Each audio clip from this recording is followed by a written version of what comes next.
All right, everybody. You guys ready for some more shenanigans at the Golden Mic? Yeah. Our next performer is a comedian, a very funny person. Everybody give it to the stage for Kate Gaffney. This is so intimidating. I had no idea that there was going to be this much talent. I thought it was going to be a bunch of bitter comics and I was joining the ranks, but there's just three of us. Those songs, it's so vulnerable to do your own shit. I'm so impressed. This is the whole, I'm not doing any jokes. It's so impressive. All we do is share our dumb thoughts, and you guys are like, no, I'm gonna write down all my feelings. I'm like, no, I'm just gonna be mad. I'm deeply impressed. I dated a guy who was really into Andrew Tate, and I don't know if you guys are familiar with the play that you are. You get it. He's a pile of trash person, and he has a big platform, and his main belief is that women are terrible, which whatever. He also doesn't think depression is real. Can confirm it is very real. And I dated a guy who, on our second date, was asking me what medications I take, which is not a second date question. That's a we're married question. And I was honest. I was I don't take anything, whatever. And he was like, good. And then I was like, I got to do research on why he asked that. And then I watched a video of Andrew Tate being like, anybody that takes medication for depression is whatever, terrible, it's not real, whatever.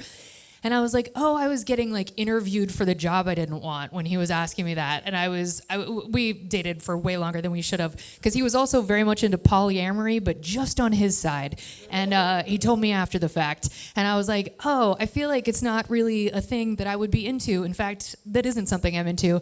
And he was like, yeah, that's because women just want to stay home and be taken care of. Those are words he said to my face and meant them. Yeah, thank you.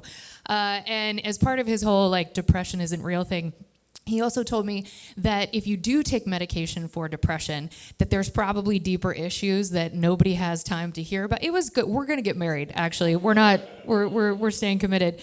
And in my fun journey with depression, I use movies as the gauge for how bad it is and if I should be medicated. And no one saw this film, but it was an amazing movie. It was called Waves. It is called Waves. Sterling K. Brown is in it. He's a gorgeous, very talented actor. And he was going to be at the movie, at the screening. And I was like, I'm going to make this dude fall in love with me. So I'm definitely going to this screening. I knew nothing about the movie. I start watching, and about 5 minutes in, his son dies of an overdose, and it is a horrifyingly honest, terrible. I just ruined the movie for all of you. It happens 5 minutes in, you're fine. And I start the crying you can do where it's just internalized. I don't know if this is gendered, but women often don't do the, it's like the, and your body's just really involved. Yeah, thank you. And I start doing that because I'm like, I'm not going to embarrass myself in public, and also my future husband's here, so I super can't do this. But then you get the one that sneaks at the spittle cry, and that happens, and I was like, oh no, and now it's a river. And now I'm crying so hard that the people next to me move down. They don't want to be near me. It's awkward. Yeah, so I was like, well, I have to leave this theater. I can't stay here. I can't meet him. He's not going to marry me. It's fine. And so I surreptitiously start walking down the stairs, but I wait for the credits because I'm a polite crier, and I'm inching past people, and I'm like, okay, I'm almost in the clear. And I turn the corner, and this gorgeous, tall gift of a human is standing right in front of me, and yes, it is Sterling. And he looks at me, and he goes, ooh, and steps away from me as I just continue to shake, convulse as I leave, because I can't stop crying. The movie's over and I still can't stop. And I was like, oh, I can never go out in public again. And you would think, as an actor, that would be a huge compliment, right? Someone's praising your work. It didn't work. So recently, I don't know if anyone has seen Inside Out 2. Big movie about feelings, meant for children. Only children should see this film. And I went with my roommate. She's dealing with a little bit of the depression too. So we were like, okay, we're gonna sit where people can't really see us. We're gonna be way down front. We'll be buried with all the kids.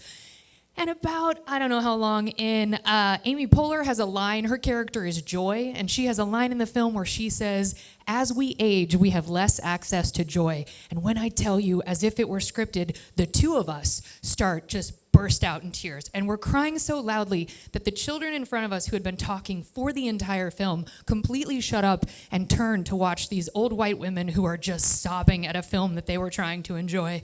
And I looked at her and I was like, we need to leave. We need to leave right now. And she was like, I can't get up. That's how paralyzed by the tears. So neither of us are medicated.